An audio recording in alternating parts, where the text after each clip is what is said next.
Happy New Year! Happy New Year! You are watching this. If you're watching this, if you're on my newsletter list, you're probably watching this on Sunday or subscribe to my YouTube channel. And if you're catching this on social media, you're seeing this Monday, which is January 1st or later. So either way, Happy New Year. I hope the new year blesses you with so much joy, ease, peace, all the things that you desire. Those are things that I desire.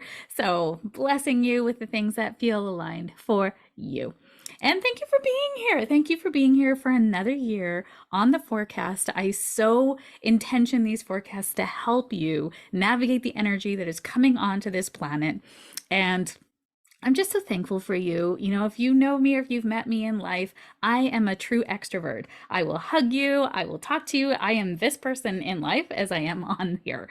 And it's been really interesting because as I've met a lot of people who are on big stages or have books or things like that, when you meet them in life, they're not like their personality, which always kind of shocks me, right? Because this is me. This is me, you know? So I wore this in honor of the season and for you, and I'm going to read the forecast. And it's interesting because I was recently at winter solstice. If you lived in Edmonton, we had a huge winter solstice event. Actually, we did online as well, and I write my notes in astrology, right? So it's like you don't see all the notes. You actually see like hieroglyphics on the page, right? Astro language.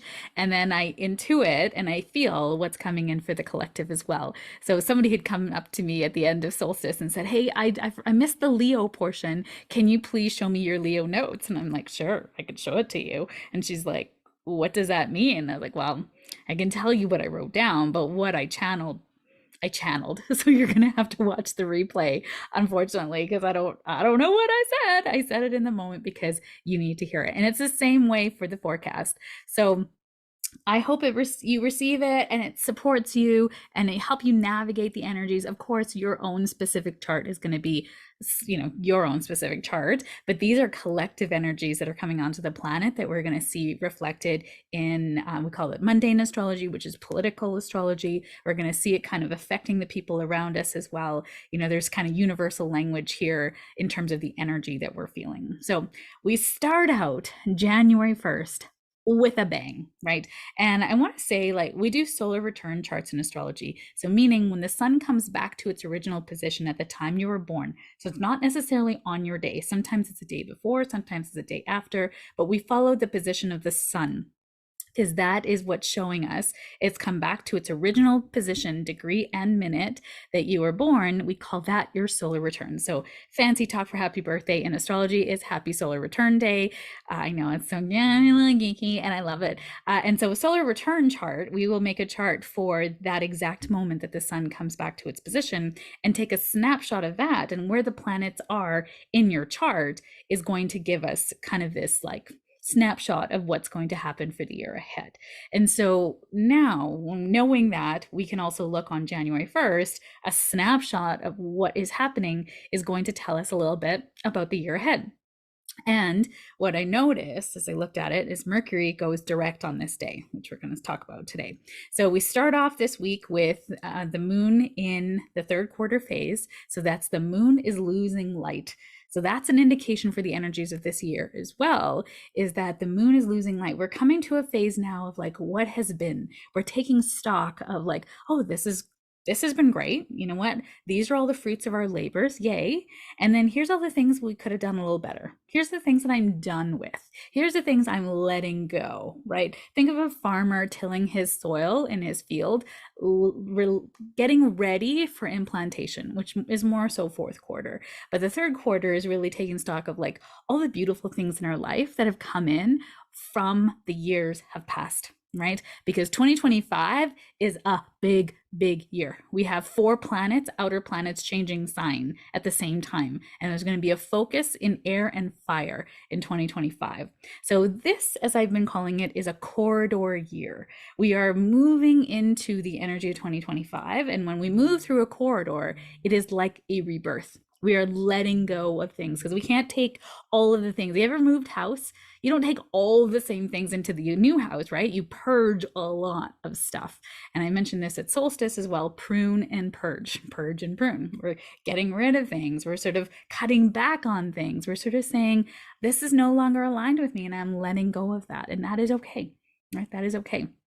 So with this first quarter, sorry, we're in the third quarter phase, moon in Virgo. Virgo is about practicality, doing things in an orderly, organized way, of being of service, of being healthy, cleanliness.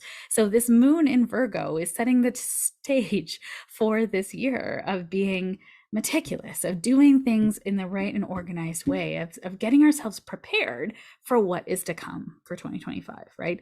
This is a bit of like a snapshot for the year. Now, if you want to learn more about all of the things, highly recommend you join my 2024 workshop for the astrology aspects for the year ahead. You get a beautiful handout. There's a replay, so you don't have to attend live, and you can check it throughout the year to kind of go, what is happening this month? And you can go, oh, this is why this is happening this month, right? So if you want to learn more about the year ahead and the aspects that are going to really affect us as themes throughout the year, which I don't go into themes, it's just kind of, that's really a high level overview of the year. You can register for that workshop.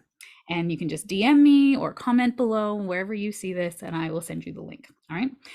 All right. So Monday, January 1st, Mercury moves direct in Sagittarius. So we call this stationary direct in astrology, which means is now at this turning point where it is no longer retrograde and it is now about to start to gain momentum in its trajectory around the sun.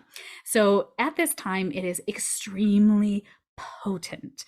It is like a Mercury retrograde. So technology going haywire, travel plans going askew, communication not going well, cognition and coordination not working well. So I would just say, you know what?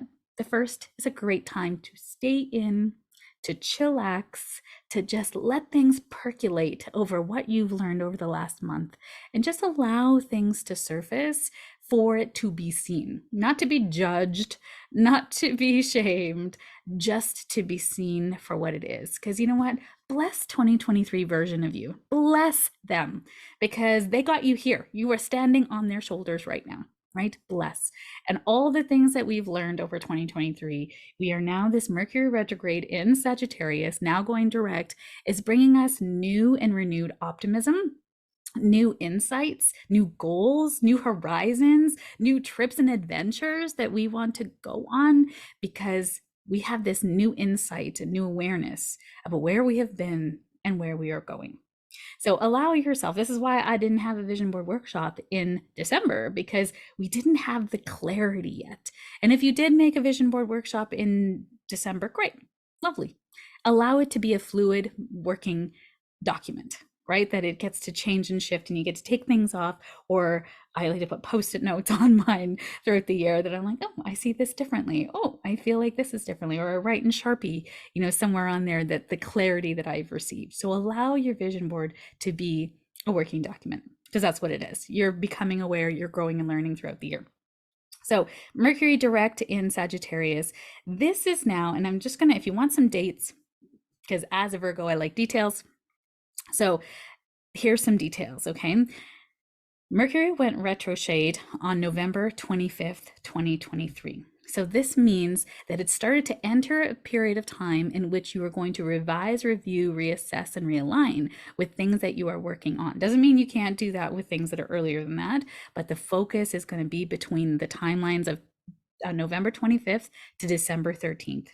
Now, of that time, when you look back on your calendar, what were you working on? What were you thinking about? What were you talking about? Who were you interacting with? Because Mercury rules our community as well.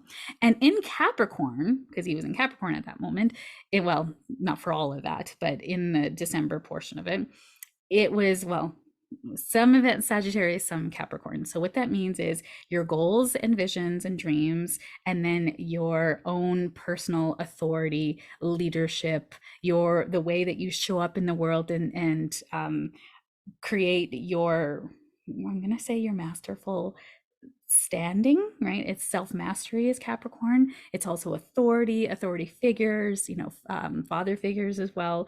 So where we then live our dreams into the world and are seen as an expert or an authority. So in that time then, from December 13th to January 1st, you would have seen maybe some things changing for you. You got some clarity around things. You started to have these aha moments or experience with people that you're just like, huh, that sucks, right? Or, oh my God, I didn't realize I was contributing in this fashion to this thing in the world or in my family or whatever, wherever it lights up in your chart. So if you don't know where it lights in your chart, don't worry, I got you. So from then, now, January 1st to technically January 20th, you are then going to be going over those same degrees again with new eyes. So you're redoing, but more so re-seeing, re-manifesting, re-being the masterful you.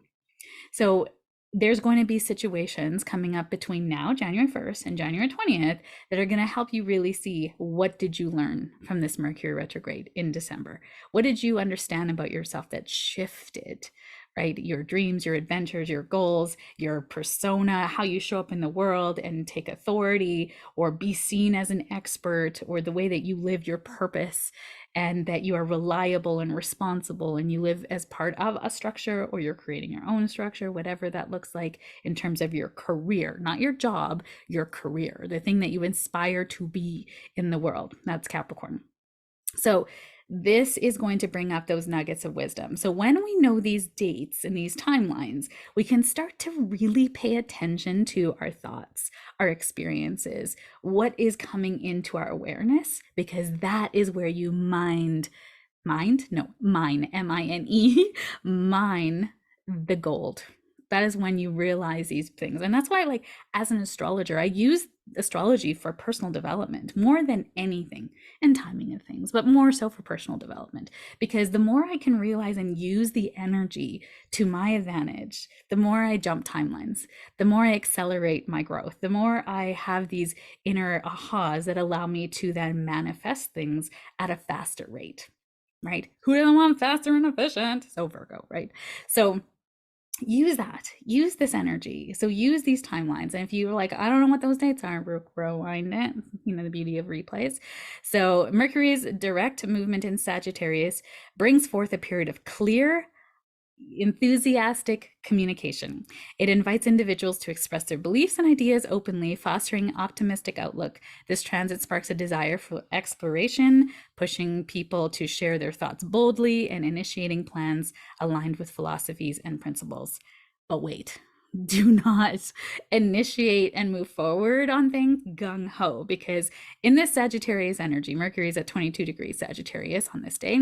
This is a time where we feel like we want to just do the thing. Sagittarius is mutable fire. It just goes wherever it desires. So we don't want to unleash that energy in this stationary direct period, because it's still a time of fragility. It's the energies haven't yet solidified yet.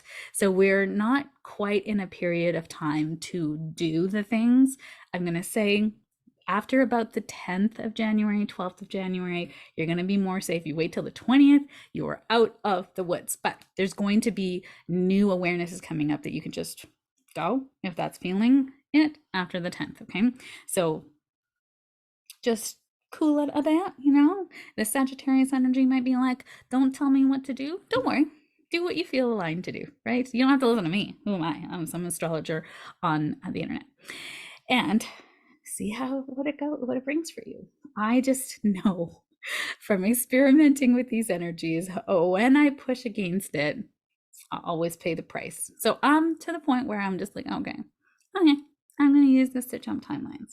And you want to see how it works for you, I encourage it. Do it. See what happens. All right. Also on this day is Venus square to Saturn. Saturn's in Pisces and Venus is in Scorpio, or in Sagittarius, sorry. So these are two mutable signs. So this is a square. And the square is a little bit, we call it a conflict or a challenge. So Venus is what we love and value, and Saturn is authority. So what we want is being blocked by authority, being blocked by our reality of things. And Sagittarius, like Sagittarius Venus, just wants to have fun, wants to explore, wants to do exciting things. And Saturn's like, girl, your pocketbook ain't supporting that, you know? So really just being very, very cautious on January 1st in terms of big expenditures, big plan making. This is another marker for do not make big moves on January 1st, y'all. Okay. Things that are very risky, wait. Things that are risk averse, like a 5-day free manifestation challenge, which I am coincidentally running. There's very low risk with that. I mean, what you're risking is your awareness and your time, but it possibly also could amplify your time and money. So it's free. I mean, really, there's no downside to that. Booking a trip to the Netherlands, pretty risky, right? And plane changes, schedule changes, cancellations, all of that is really possible under this. And also money. Venus rules money. So not a good time to make any big investment changes, any big purchases.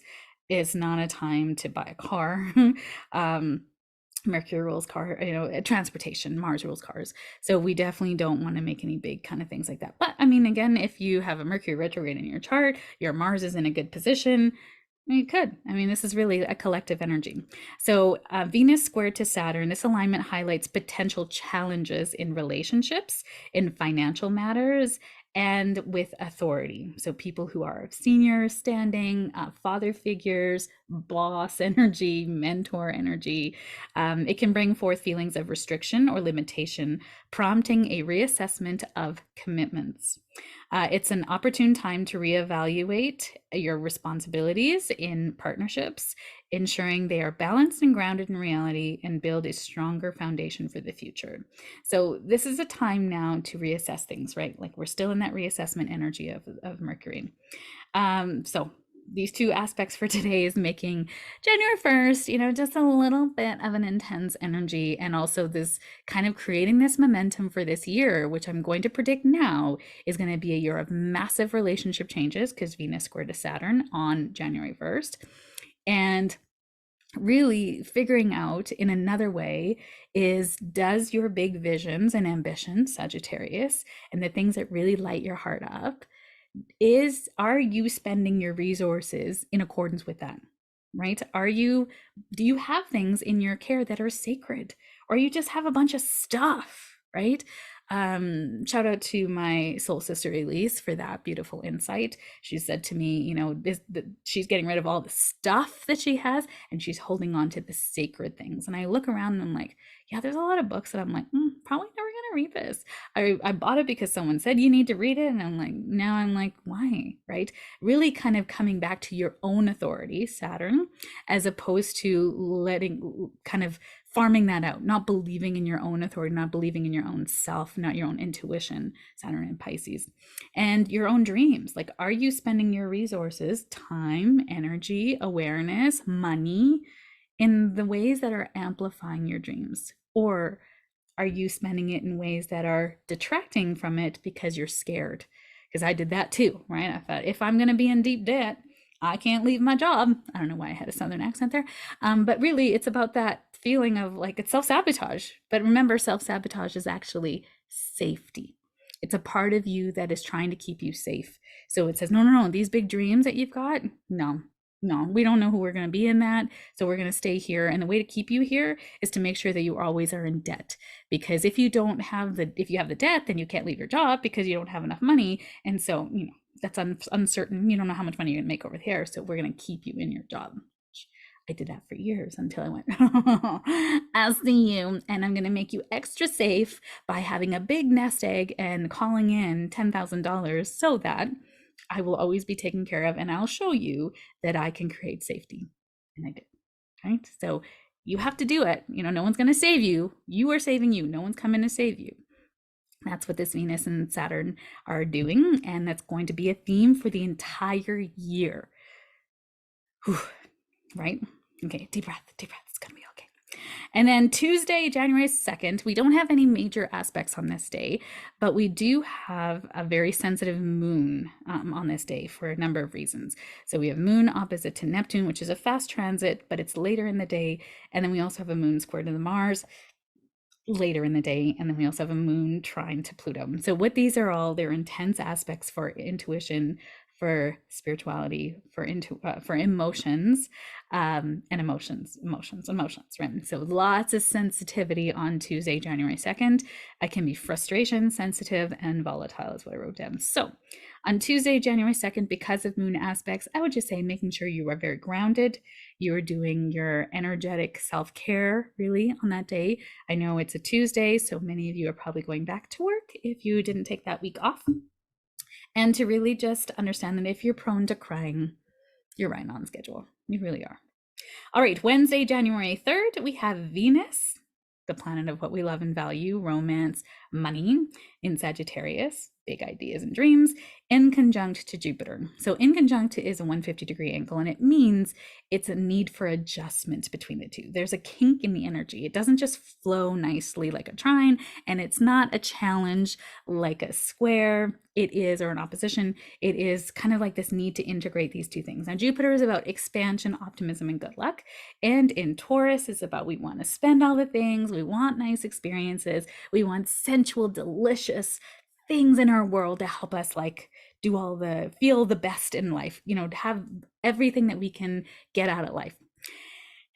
So these two things can make us, number one, spend a lot of money, eat a lot of things, imbibe, right, and drink, smoke, do all the things to excess, right? So this is on a Wednesday, so it's a little bit more benign than it happening on a weekend.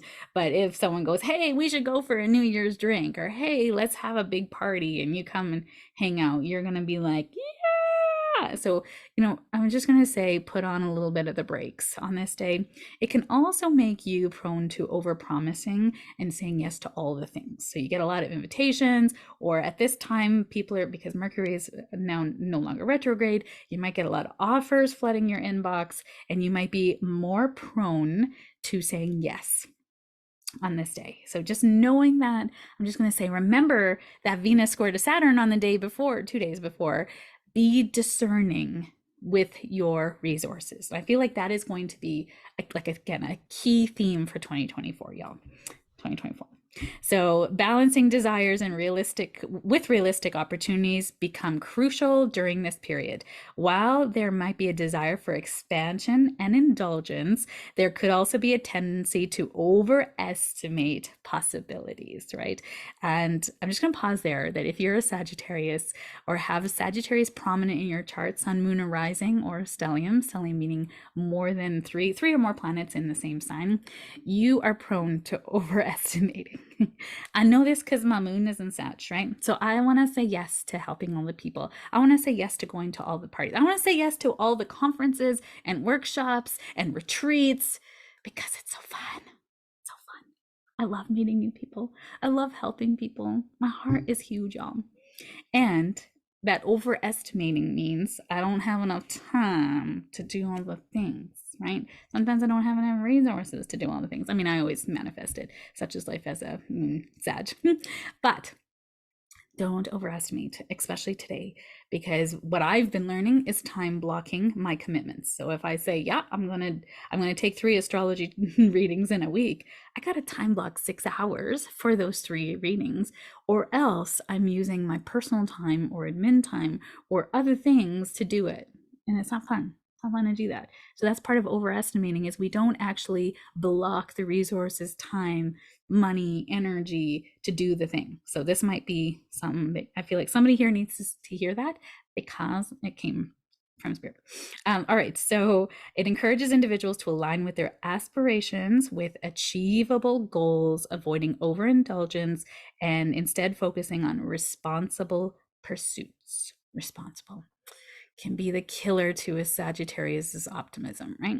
And it's a good thing. We need that. We need it to be good citizens and realize that what we're taking on means something down the road, right? All right, on the last aspect of the week is Thursday, January 4th. We have Mars moving into very responsible Capricorn. Like, thank you, because it is going to ground some of the Sagittarius energy of Venus and Mercury. We're just like, yeah, let's go party. And we're like, we got to go to work, people. So this Mars energy moving into Capricorn, here's a kind of a side little note. If you know anything about astrology, you can look up the Mars for yourself or someone else, and you will see what they find as meaningful presence. So if you look at them like something that makes them feel good, or I mean, like I have a Mars in Leo. So if you give me like, no, excuse me, my Mars is in Cancer. So if you give me things that make me feel good, like chocolate or like brunch, card or an Amazon gift card, things that like I can use from my home or even like spending time with me. I love that. I also love a hug. I love, just that special little touch to things that makes me feel really good. Someone with a Mars in Leo would love something that makes them feel like a queen or king, right? So something like a gold tiara or jewelry or a gift certificate to their favorite outlet, place that they like to shop at. So your Mars tells you kind of, Venus also tells you what you love and value, but your Mars is your passion, your motivation.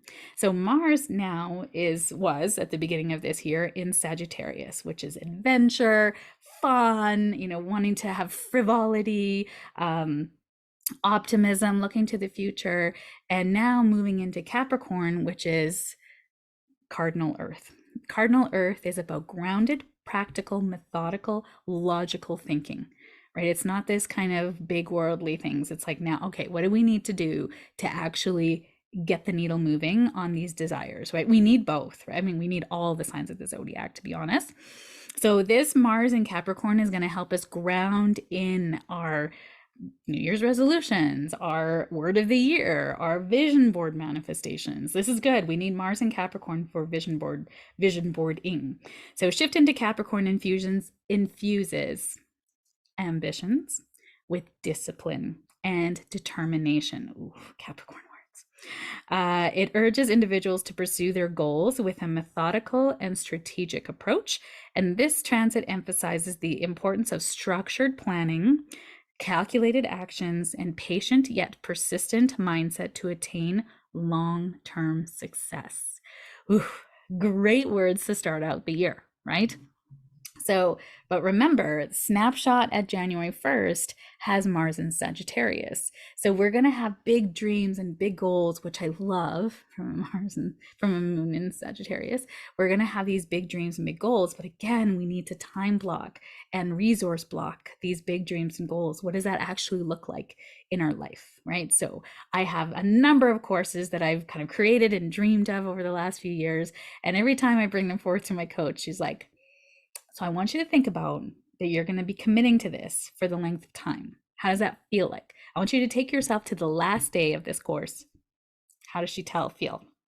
Does she feel drained, or does she feel excited? Does she feel like did she feel the time was worth it, right? So it's that time blocking. Like, take yourself to the end of the commitment and see if you would feel as good as you feel now.